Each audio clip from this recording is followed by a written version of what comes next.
Днес Българско дружество за защита на птиците, заедно с партньорите си по проекта LIFE за опазване на зимовищата на червеногушата гъска в България, успя да лови почти 100 червеногуши гъски, което е една от най-мащабните акции по проучване и изследване на този вид, като всички те бяха маркирани с цветни пръстени и метални, а на 10 от тях бяха поставени и предаватели,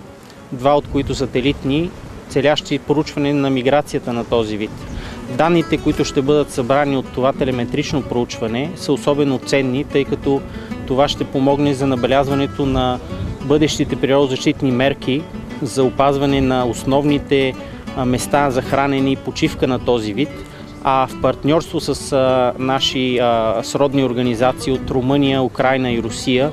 ще събереме особено ценни данни за важните места по пътя на миграцията на този вид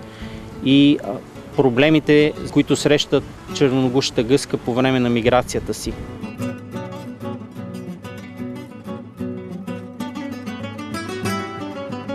Смятам, че днешната акция с помощта на колегите от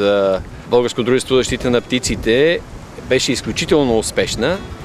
и улавянето на толкова червеногуши гъски и поставянето на сателитните предаватели е един много ясен знак за висок професионализъм, с който Българското дружество за защита на птиците вече работи 25 години.